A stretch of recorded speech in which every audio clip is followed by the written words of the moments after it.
God, oh man, I need the warmth. I need the warmth. A little chilly.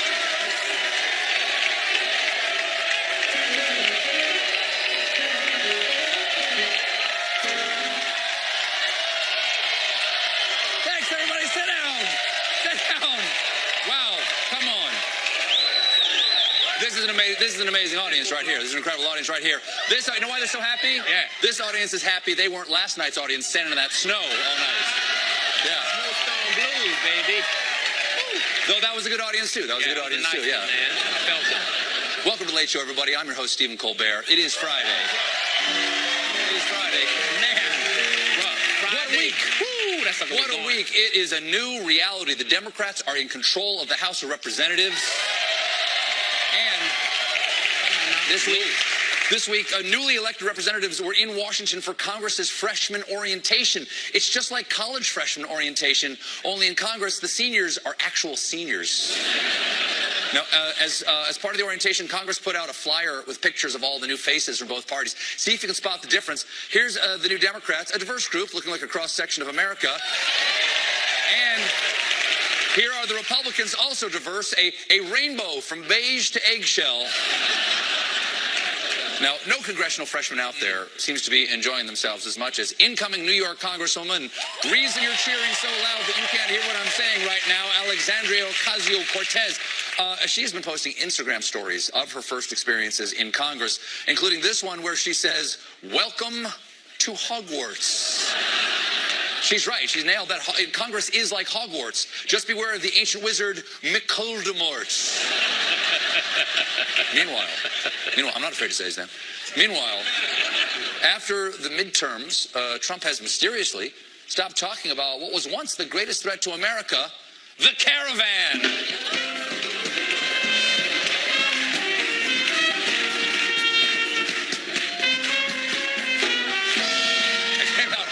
Came out pointing the wrong way. But there's one group that cannot forget about it. It's the 5,900 troops recently deployed to the U.S.-Mexico border by President Trump. Wait, they really went? That's hilarious. I was just with you. And the conditions for those serving at the border are really not great. There's little electricity, there's no combat pay, and the troops will be on the border over Thanksgiving. Yeah, so Trump is extending the family separation to the troops. This was obviously just a political stunt the entire time leading up to the midterms. Before the election, Trump's military deployment to the border was called Operation Faithful Patriot. But recently, a Pentagon spokesman said they were no longer calling it Operation Faithful Patriot. We are referring to it as border support. You can't drop the cool nickname. The next Fast and Furious movie can't star Dwayne "The Guy" Johnson. But on Wednesday, the troops received a visit from Defense Secretary and father-in-law watching you mow his lawn, James Mattis. And on his way to the border, Mattis conceded that the mission was a little vague. At the present, I do not anticipate military personnel coming into direct contact with migrants. Yeah, because fun fact, the vast majority of the migrants are more than 1,000 miles away still. The troops are down there for no reason. It's like if Paul Revere went through the streets shouting, "The no one is coming, the no one is coming. Why am I yelling on my horse in the middle of the night? Oh God, I need mental help."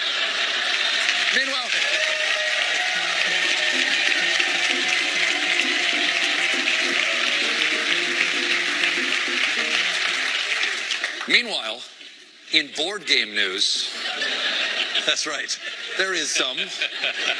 Monopoly is trying to win younger players with a new edition, and this is real, called Monopoly for Millennials, which they market with the snarky tagline, "Forget real estate, you can't afford it anyway."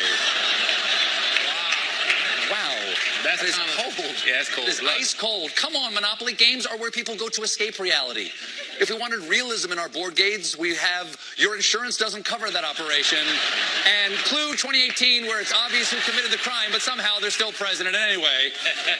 In this version, the Monopoly man is taking a selfie while listening to his earbuds, drinking a latte, and wearing cool shades and a participation ribbon. You got to hand it to them.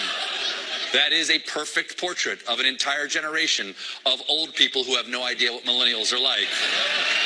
And now you're talking. Now you're talking.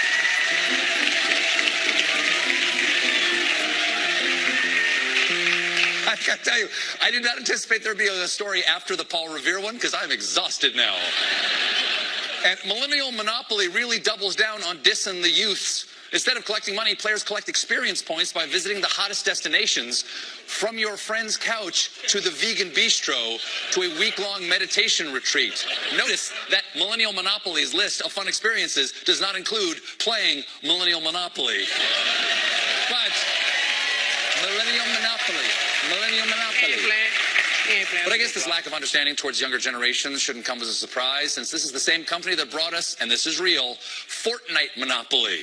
It's all the fun of the video game, minus all the fun of the video game. We got a great show for you tonight. Timothy Chalamet is here. But when I return, I'll argue my case to none other than Supreme Court Justice Sonia Sotomayor. Stick around.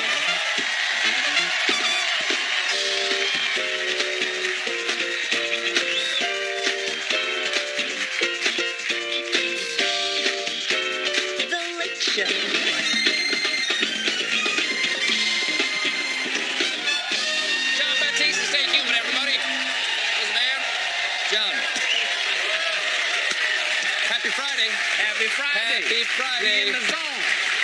Come on. You can feel the Friday. Friday zone. There's so much Friday in here. They're sponging up the Friday around here.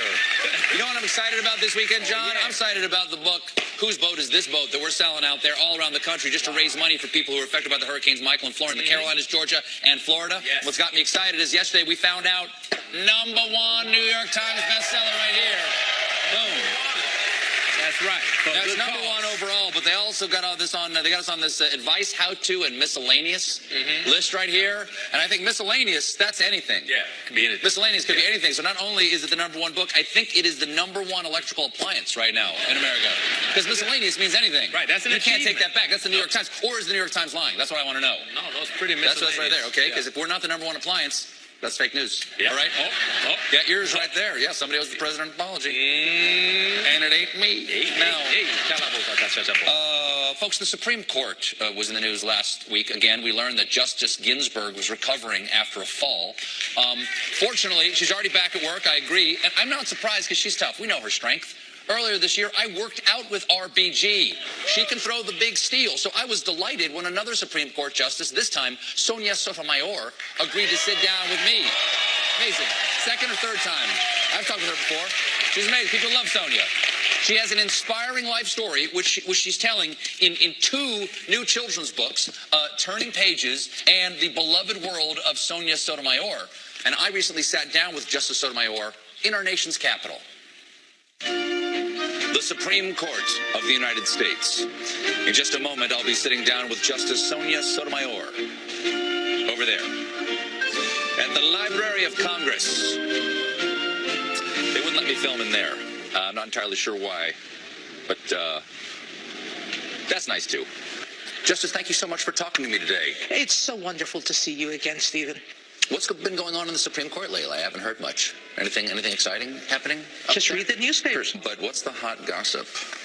Who's a diva over there? We all are.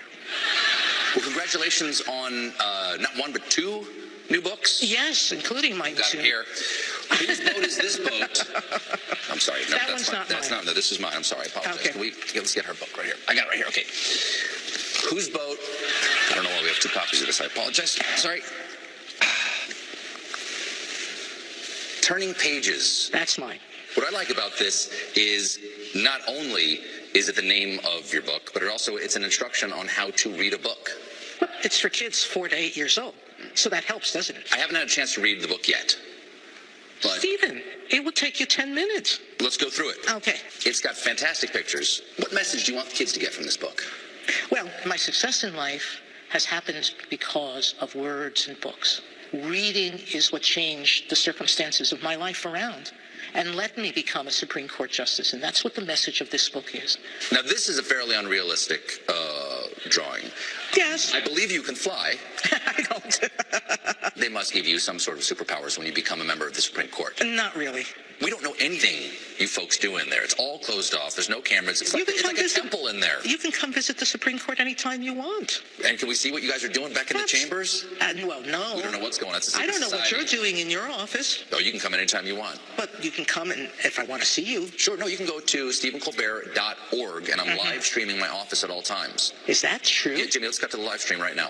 Hold on. You spin me right round, baby, right round, like a record, baby, right round, round, round. All right. Have you ever committed a crime? Oh. Steal a candy bar or anything as a child? No. No? But I did take a order from a public telephone in my life, yeah. A public telephone? Mm-hmm. That's interstate commerce because that's long-distance calls on those. Thankfully, that's a federal crime. You know, it's only a quarter, but little things lead to big things. That's exactly right. That's a gateway crime. Thankfully, the statute of limitations has passed. Hold on one second. Let's get a lawyer on that, please. Probably most citizens at some point in their life who drive have gone over the speed limit. I have not. That's a crime, never. too. You've never gone, Stephen. I've never gone. You're Catholic, aren't you? Yes, I'm a Catholic. Dominus Vobiscum. Uh-huh. And you know you're not supposed to lie. I do. I know I'm not supposed to lie. Tell me that you've never gone over the speed limit. I would like to invoke my Fifth Amendment right against self-incrimination. Now, you have another book. You have another book for slightly older children. Middle school children. It's called The Beloved World of Sonia Sotomayor. It's a nice title. Could I improve it slightly for you? Go ahead. The World of the Beloved Sonia Sotomayor. Oh, that's very sweet of you, Stephen. You seem nice. I'm sorry you have to live in Washington. You write that when you were a child, you used books to escape sadness. Mm-hmm. What do you use to escape sadness as an adult? I love playing poker, so I play poker with friends.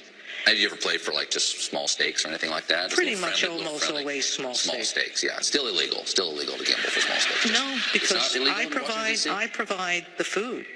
The players around my table are just paying for their own food. That is legalese if I've ever heard it. Come on, that's never going to hold up in a court. Why not? Why not? You're running a gambling den. Absolutely. How do we know that you're charged? I'd like to see some receipts, please. Oh, that's easy for me to give you. Okay, stealing quarters to feed your gambling problem. All right. Okay. You spend a lot of your day making big calls. All right. There's no bigger calls than deciding what the Constitution will allow. I'd like you to use your judicial acumen right now to make some very quick, very small calls. Okay. Justice Sotomayor, do all dogs go to heaven? Yes. Is it okay to take a penny if you never leave a penny? No. Is it ever okay to microwave fish? No. If there's something strange in your neighborhood, who are you going to call? If there's something strange in my neighborhood. If you mean strange by dangerous for myself or others, I would call the police. Possibly. What if it was spooky? What if it was something spooky or otherworldly? Something strange in your neighborhood? Who are you going to call? That didn't pose any danger to me. It couldn't pose the danger to you. Then I still might call the police. Okay, what if the police couldn't handle this particular danger? Perhaps it was an ethereal or spiritual danger. Perhaps it were ghosts. Who are you going to call? Oh, that's a fascinating question. All of them And most of them are. Yeah. Who would I call to help me? I'd go get the police for sure. Judges? Oh, you're the judge. I'm sorry. We already have a ruling from one of your colleagues, Ruth Bader Ginsburg, on this, perhaps one of the most divisive issues in America today. But I'm going to pose it to you to see if we have a concurrence. Justice Sotomayor, is a hot dog a sandwich? This is not fair, because I watched her interview with you. Well, I mean, and she asked... You see other people's oral arguments. Perhaps you can render your own judgments. Or are you so influenced by Ruth Bader Ginsburg that you can't have your own opinion? Madam Justice, as no one calls you. Well, I can approach the problem in a different way than she did. All right. My definition of sandwich is something between two parts of a bread, or two slices of a bread. And under that definition, a hot dog can be. Because whether the breads are tied together or not is irrelevant. So I would answer yes under that definition. So you're willing to say hot dog is a sandwich. And by the way, I love hot dogs. Okay. Justice, thank you so much for talking to me today. Cheers. Salud.